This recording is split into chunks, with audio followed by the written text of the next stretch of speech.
IPL match number 48 ഇന്നലെ അവസാനിച്ചപ്പോൾ ഡൽഹിക്കെതിരെ കൊൽക്കത്ത വിജയം നേടി പോയിന്റ് ടേബിൾ ടൈറ്റ് ആകുന്ന കാഴ്ചയാണ് കാണാൻ സാധിച്ചത്. അതുകൊണ്ട് ഈ മത്സരത്തിന്റെ ഒരു റിവ്യൂ ആണ് ഈ വീഡിയോയിലൂടെ നമ്മൾ കാണാൻ പോകുന്നത്. വീഡിയോയിലേക്ക് കടക്കുന്നതിന് മുൻപായി ഇതുപോലുള്ള കൂടുതൽ IPL വാർത്തകൾക്ക് വേണ്ടി ഈ ചാനൽ മറക്കാതെ സബ്സ്ക്രൈബ് ചെയ്യൂ. ഇന്നലെ ടോസ് ലഭിച്ച് ഡൽഹി ബൗളിംഗ് തിരഞ്ഞെടുത്തപ്പോൾ ഗംഭീര തുടക്കമായിരുന്നു കൊൽക്കത്തയ്ക്ക് ഓപ്പണേഴ്സ് ഇന്നലെ കൊടുത്തത്. നരേനും കുർബാസും തകർത്തടിച്ചപ്പോൾ 79-1 എന്ന നിലയിലായിരുന്നു കൊൽക്കത്ത പവർ പ്ലേയിൽ. മിഡിൽ ഓവേഴ്സിൽ രഹാന, രഘുവൻഷി, റിങ്കു എന്നിവർ വാല്യുബിൾ കോൺട്രിബ്യൂഷൻസ് കൂടി നടത്തിയപ്പോൾ ഒരു ഘട്ടത്തിൽ 11 ഓവറിൽ 129-4 എന്ന നിലയിലായിരുന്നു KKR.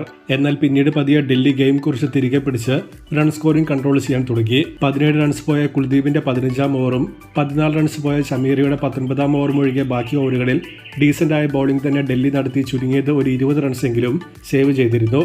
204-9 എന്ന നിലയിലായിരുന്നു കൊൽക്കത്ത മത്സരം അവസാനിപ്പിച്ചത്. സ്പിന്നേഴ്സിന് ചെറിയ ഗ്രിപ്പ് കിട്ടിയ ട്രാക്കിൽ കുൽദീപിന് ഒരു ഓഫ് ഡേ വന്നത് ഡൽഹി ബോളിങ്ങിനെ നന്നായി തന്നെ ബാധിച്ചിരുന്നു.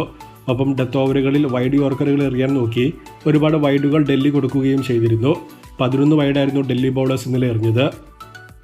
മറുപടി ബാറ്റിംഗിലേക്ക് വന്നിട്ടുണ്ടെങ്കിൽ ആദ്യ ഓവറിൽ തന്നെ അഭിഷേക് പോരൽ പുറത്തായപ്പോൾ ഡൂപ്ലസി, കരുൺ ജോഡിയായിരുന്നു സ്കോറിംഗ് മെയിനായി പവർ പ്ലേയിൽ നടത്തിയത്.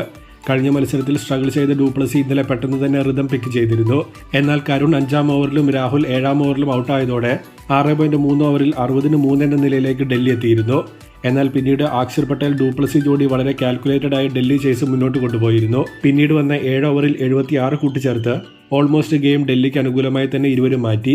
വിരലിനേറ്റ പരിക്കുകൊണ്ട് ബാറ്റ് ചെയ്യാൻ വന്ന അക്ഷർ പട്ടേൽ വേദന മൂലം മാക്സിമം അറ്റാക്ക് ചെയ്ത് കളിക്കാനാണ് നോക്കിയത്. ഇവർ ബാറ്റ് ചെയ്തിരുന്ന ടൈമിൽ എല്ലാ ഓവറിലും 1-2 ലൂസ് ബോളുകൾ KKR ബൗളേഴ്സ് എറിഞ്ഞ് പ്രഷർ കൊൽക്കത്തയുടെ ഭാഗത്തേക്ക് തന്നെ ആക്കുന്ന രീതിയിലായിരുന്നു ഗെയിം പോയിക്കൊണ്ടിരുന്നത്. ഒപ്പം രഹാന പരിക്ക് പറ്റി പുറത്തു പോവുകയും vice captain Venkatesh Iyer impact സബായി പുറത്തിരിക്കുകയും കൂടി ചെയ്തതോടെ നരേനായിരുന്നു ക്യാപ്റ്റൻസി ജോലി കിട്ടിയത്. ആ നരേൻ തന്നെയായിരുന്നു ഗെയിം കൊൽക്കത്തയുടെ ഭാഗത്തേക്ക് ഇന്നലെ തിരിച്ചതും. 14-ാം ഓവറിൽ അക്ഷർ പട്ടേൽ, സ്റ്റബ്സ് എന്നിവരെയും 16-ാം ഓവറിൽ സെറ്റ് ബാറ്റർ ഡൂപ്ലസിയെയും പുറത്താക്കി നരേൻ ഒറ്റയ്ക്ക് കൊൽക്കത്തയെ മത്സരത്തിലേക്ക് തിരികെ കൊണ്ടുവന്നു. ഒപ്പം ആ 3 ഓവറിൽ വെറും 18 റൺസ് മാത്രം വന്നതോടെ റിക്വയർഡ് റൺ റേറ്റ് കുത്തനെ മുകളിലേക്ക് പോവുകയും ചെയ്തു. ക്രീസിലേക്ക് എത്തിയ പുതിയ ബാറ്റേഴ്സിന് സ്ട്രൈറ്റ് അവേ പ്രഷർ ഇത് കൊടുത്തിരുന്നു.